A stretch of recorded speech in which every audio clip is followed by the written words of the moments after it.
Let us now demonstrate how to crop, cut specific areas of the 3D image and convert to slab and MIP type projections. Notice we've selected an area as we have sliced and examined the axial and the coronal images in the right maxilla area. Looks like a little abscess. Then we have an area on 3D that we are going to evaluate and cut out further. Now, to make cuts, one method is to take the broken lines on the outer peripheral edges of the CT boxes. For instance, here we're looking at the right side, so we really can get away with just cutting away the left. Well, we could do that from either the axial or the coronal screens. Doesn't really matter. All we need to do is put our arrow on the broken line, left click, drag it to the center. Same thing, we can do it from the axial screen. Left click on the broken line, move it to the center or just to the right of that. And there we have the 3D image that has been cut away from the left side has been cut.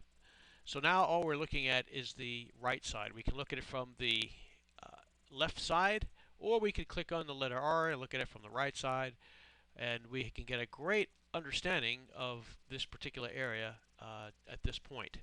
Now, we won't stay here. We can further redefine our cuts even more. Let's say we want to get rid of the mandible. Well, we can go either to the coronal or the sagittal screen, put the arrow on the broken lines, lift upward, cut away the mandible, and then we have only the right maxilla remaining.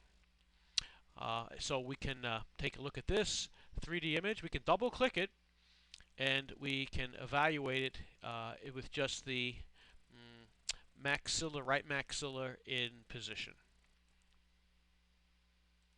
Now to return to the original position, you can hit the reset button. However, that just changes the position of the images. You must go back to the broken lines and drag them back to the outer peripheral edges of the CT frames. And that takes you back to the 3D image in its full field of view mode. Now the other method for cutting or cropping is by using the mask tab. Notice where my arrow is. I'm clicking on the mask tab on the right frame. And at this point, we will also bring in the shift key. Okay, so we're going to hold the shift key down. Let's double click our 3D image first, rotate it very slightly so that we have isolated the right upper maxilla. Then, by holding the shift key down, we're going to get a little lasso rope, it looks like, and what we could stay in an occlusal plane and just sort of cut away. It has to be a nice, fairly big section so that we can see the relationship of the dentition, both mesial and distal to this point. Once we've cut out, we can release our shift key and move to the icon here, the tab called reverse. Okay, so now we've reversed it, and so all we have is the section that we cut away. Now we can also cut further if we want to make an additional cut. Well, we could bring the shift key back into position, hold it down, and we can make a further cut, and we can cut out even more unwanted sections and just leave the sections that we wish to remain. Once we release the shift key, then we have the section only that we wish to maintain. Let's say you make a mistake in the way you cut. For instance, let's do another cutaway of a section. Let's say we were going to really cut this section and we make it, oops, we kind of cut it too short. Well, what we can do is go back to the right side, click the undo button on the right, and that will get rid of the last section that we cut away. The last cutaway that we did will restore it back to that position. We could continue selecting the undo key. It takes us back to the next previous step that we've cut away. Or to go back to the very beginning, just clear. Hit the clear button under the mask, and then you can go back to the original full 3D mode position.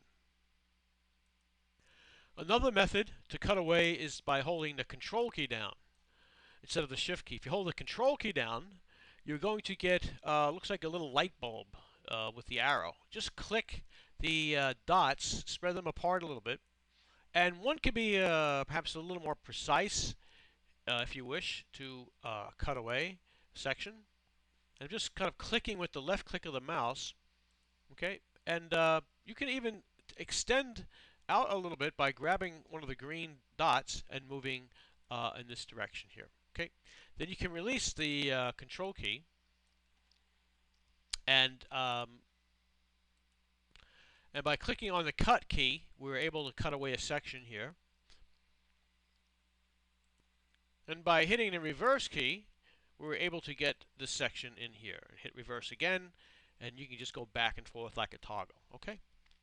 The same applies for undo and clear, and so that's pretty much the easiest way of cutting away a particular section on the 3D that you wish. Now let's talk about Slab. Slab is the tab just next to Mask. When you select Slab, you have to click the Slab box. What we're doing is the ability to reslice in 3D. So once we click Slab, we have adjusted our slice thickness. Now, with the 3D setting, we have the slice thickness that defaults right now to 10 millimeters. We could change this by a number of ways. We can click the up arrow and extend out the slab. This is your default slab in millimeters. Or you may just scroll the sliding bar, which I kind of like. It's the easiest. And once you release it, tells you what your number is here.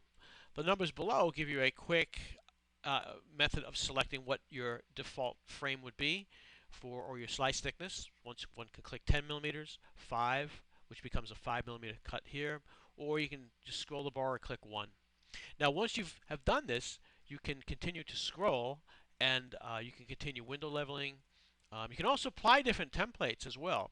Some templates look better in slab than others. Okay, like I think the 3D Perio looks a little bit better. And not only can you slab it, but you can rotate it, and you can slab with the middle wheel, slice down to see the roots. Okay, and you get a better look here at this what looks like an abscess region. Now, I highly recommend for slab to once we're in slab, I would suggest more so than 3D, change it to a MIP. Once we click MIP on the bottom, MIP means maximum intensity projection. It's just a fancy name for converting it to a slabbed CT image. Okay, so it looks a little bright once you click MIP. No worries, just click tooth 1 or 2 or soft, and you can get the image looking very nice. Okay, once again, we're in, let's say, the foot projection. We know this is the right side. We click the letter R.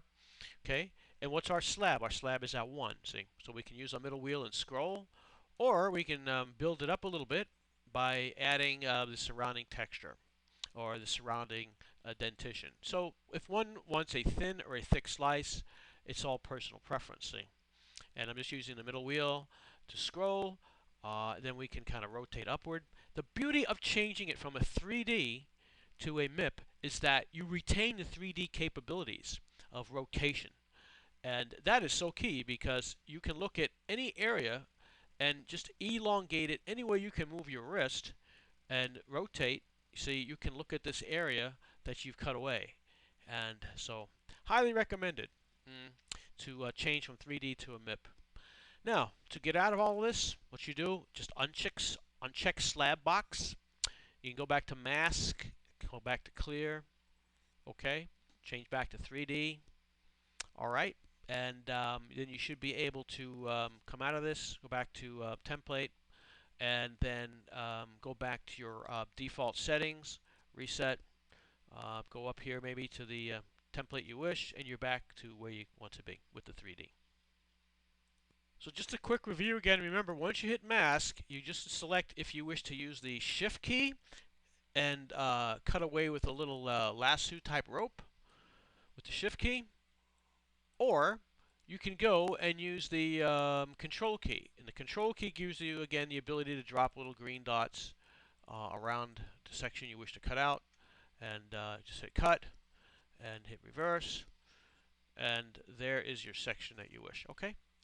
So that's cutting and cropping. And you'll find it very helpful to your experiences using and evaluating specific areas in the dentition, and allows you to rotate a 3D image, which is probably the most beneficial portion of changing from a CT to a MIP.